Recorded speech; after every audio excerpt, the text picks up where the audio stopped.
کرتے ہیں رسول اللہ صلی اللہ علیہ وآلہ وسلم نے فرمایا اذا اتاکم من ترضون دینہ وخلقہ فزوجوه الا تفعلوا تكن فتنة في الارض وفساد عريض. اگر تمہارے پاس کسی ایسے شخص کا پیغام آ جائے جس کا اخلاق تمہیں پسند ہے، جس کا دین تمہیں پسند ہے، تو اپنی بیٹی کا نکاح اس کے ساتھ کر دو.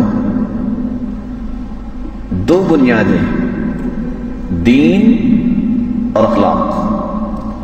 الا تفعلوا، اور اگر تم نے دین اور اخلاق کے معیار کو پسند نہ کیا، دیگر معیارات کو پیش کیا، تکن فتنة فی الارض وفساد عریض، تو پھر دنیا میں، زمین میں فتنہ برپا ہوگا. فتنہ کیا ہوگا؟ علماء اس حدیث کی روشنی میں لکھتے ہیں شاید کہ دوبارہ نیک رشتہ نصیب نہ ہو. یہ رشتہ تو آئے لیکن بار بار ٹوٹ جائے. رسول اللہ صلی اللہ علیہ وآلہ وسلم نے اس خوبصورت اور مثالی گھر کی بنیاد بیان کی ہے دین، اخلاق. اور دوسری روایت میں رسول اللہ صلی اللہ علیہ وآلہ وسلم نے انسانی رویوں کی بات کی ہے. فرمایا تنکح المرأة لأربع. عام طور پہ دنیا کے اندر ہوتا یہ ہے، لوگ عورت سے شادی کرتے ہیں 4 چیزوں کو سامنے رکھ کر. لمالها، اس کے مال کی وجہ سے، ولحسبها، اس کی حسب و نسب اور خاندانی رکھ رکھاؤ کی وجہ سے، ولجمالها، اور اس کے جمال کی وجہ سے، ولدینها، اور اس کے دین کی وجہ سے. فاظفر بذات الدین تربت یداک. دین کو مقدم کیا جائے، اسی میں ہی کامیابی ہے. کسی کے مال کو دیکھ کر شادی نہیں کرنی چاہیے. کہنے والے نے سچ کہا، لا تنکحن لئیمة لمعیشہ تبقى اللئیمة والمعیشة تذهب. کسی ایسی عورت کے ساتھ شادی نہ کی جائے، یا کوئی عورت ایسے مرد کے ساتھ شادی نہ کرے جس کے پاس صرف مال کی ریل پیل ہے. اگر وہ نماز نہیں پڑھتا، اگر اس کا عقیدہ درست نہیں، اگر اس عورت کے اندر ایمانیات نہیں، اس کا یہ مال اس کے لیے فائدہ مند نہیں ہے. لا تنکحن لئیمة لمعیشہ، کسی کے مال و دولت کی وجہ سے شادی نہ کی جائے.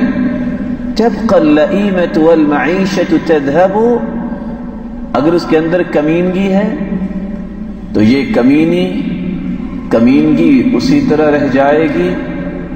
مال تو آنے جانے والی چیز ہے، مال تو کسی ہاتھ میں قرار پکڑتا ہی نہیں ہے. اور نہ ہی کسی کے حسب و نسب کو دیکھ کے شادی کرنی چاہیے کہ فلاں کا خاندان بڑا اچھا ہے. من بطأ به عمله لم يسرع به نسبه، جس کا عمل سست ہوتا ہے قیامت کے دن اس کا نسب نامہ اس کو تیز نہیں کر سکتا. آج دنیا میں ایک شخص کے پاس کرولا ہے، ایک کے پاس پراڈو ہے، تو کہتے ہیں پراڈو والا تو آگے لگ جائے گا.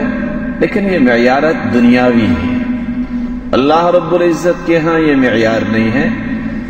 اگر حسب و نسب کی بات ہوتی تو ابو جہل کون تھا؟ تھا قریشی کہ نہیں؟ لیکن وہ وقت بھی آیا کہ صحابہ کرام نے پائے حقارہ سے ٹھوکریں مار کے قلیب بدر میں پھینک دیا، اور لواحقین کو چہرہ دیکھنا بھی نصیب نہیں ہوگا.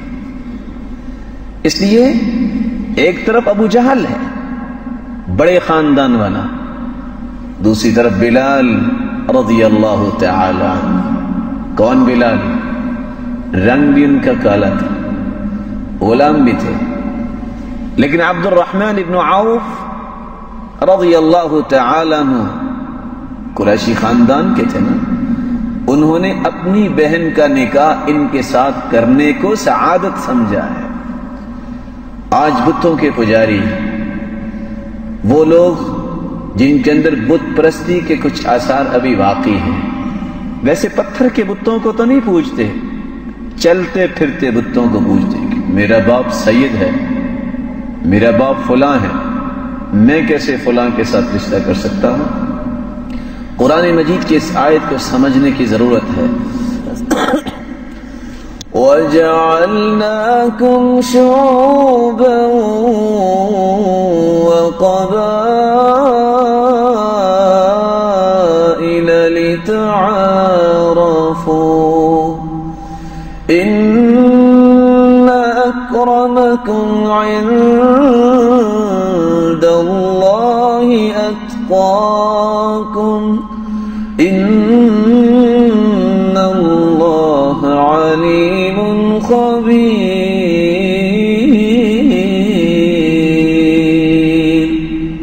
یہ قبائل ہم نے یہ سارے کے سارے خاندانی تعارف کے لیے ہم نے سلسلے بنائے ہیں۔ قرآن مجید میں کہاں لکھا ہے وَجَعَلْنَاكُمْ شُعُوبًا وَقَبَائِلَ لِتَفَاخَرُوا؟ فخر کے لیے تو نہیں بنائے۔ رسول اللہ صلی اللہ علیہ وآلہ وسلم نے فرمایا 3 چیزیں جاہلیت کی نشانی ہیں۔ الفخر بالانساب، جو اپنے نسب نامے پہ فخر کرتا ہے، جاہلیت کے آثار باقی ہیں۔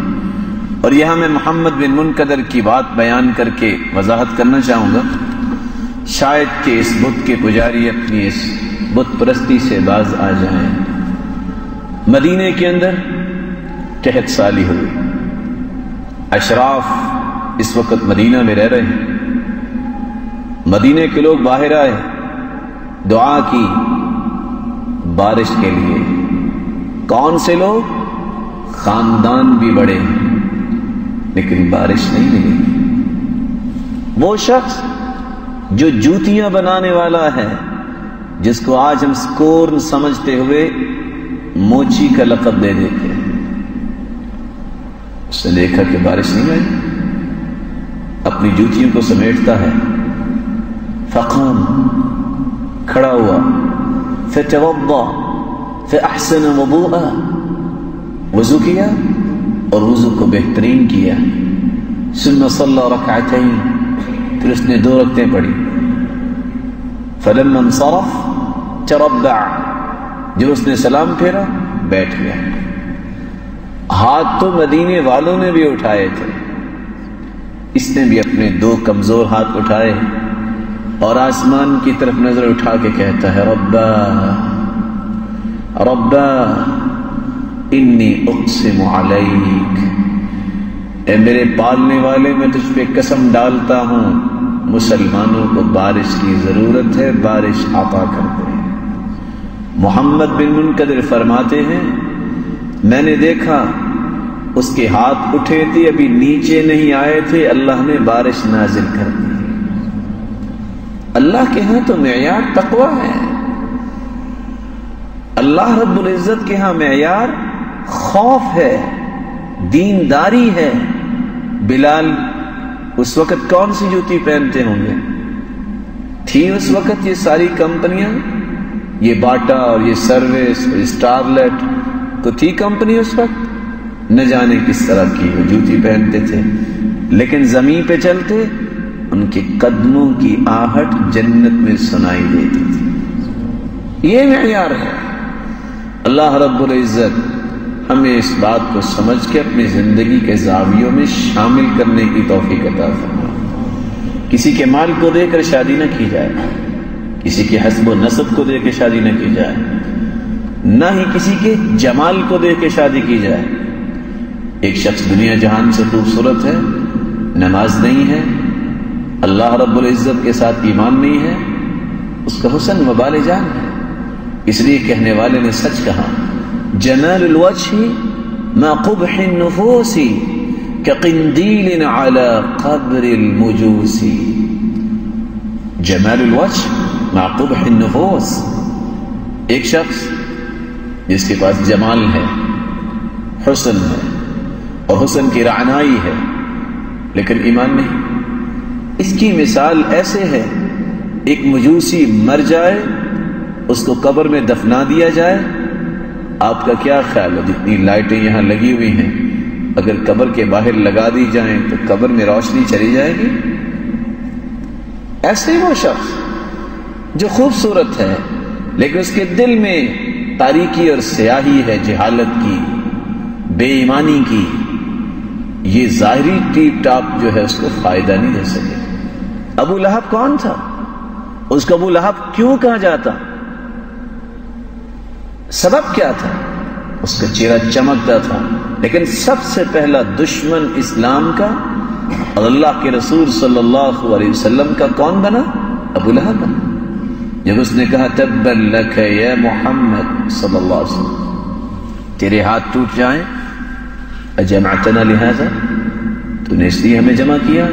اللہ رب العزت کو یہ بات اتنی ناگوار گزری، اللہ رب العزت نے قرآن نازل کر دیا اور فرمایا تم نے میرے پیارے محبوب کے بارے میں ایک دفعہ زبان کھولی ہے، جب تک قیامت نہیں آئے گی تیرے ہاتھ ٹوٹتے ہی رہیں گے۔ کیسے؟ ہر روز نہ جانے کتنے لاکھوں مرتبہ قرآن پڑھنے والے یہ سورت پڑھیں گے۔ تبت یدا